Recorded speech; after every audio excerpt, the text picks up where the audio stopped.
পৃথিবীর মধ্যে 6টি শ্রেষ্ঠ দোয়া, এই দোয়াগুলোর আমল যদি কোনো বান্দা বান্দি করতে পারে তাহলে পৃথিবীতে যতগুলো দোয়া আছে তার ভিতরে এই দোয়াগুলোই সর্বশ্রেষ্ঠ দোয়া বলেছেন নবী করিম সাল্লাল্লাহু আলাইহি ওয়াসাল্লাম।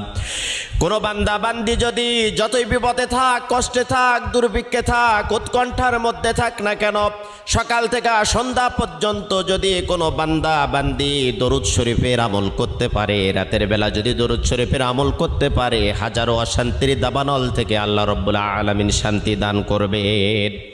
1 নম্বরে দরুদ শরীফের আমল করবেন। 2 নম্বরে ইস্তেগফার।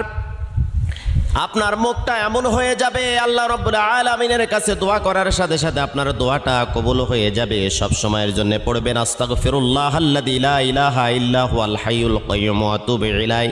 যদি না পারেন তাহলে পড়তে থাকবেন শুধু আস্তাগফিরুল্লাহ। 3 নম্বরে আপনি পড়বেন ইয়া যাল জালালি ওয়াল ইকরাম। এই দোয়ার ওজন আর এই দোয়ার গুরুত্ব এত বেশি, কোনো বান্দা বান্দি যদি পড়তে থাকে ইয়া যাল জালালি ওয়াল ইকরাম, আল্লাহ রাব্বুল আলামিন তার জন্য সহায় হয়ে যাবেন। 4 নম্বরে লা হাওলা ওয়ালা কুওয়াতা ইল্লা বিল্লাহ। এই দোয়াটা সব সময়ের জন্য ঠোঁটে রাখবেন, মুখে রাখবেন, পড়তেই থাকবেন, জপতেই থাকবেন, পথে ঘাটে মাঠে যেখানেই থাকেন না কেন সব সময়ের জন্য পড়তে থাকবেন। 5 নম্বরে এই দোয়াটা পড়বেন দোয়ায়ে ইউনুস।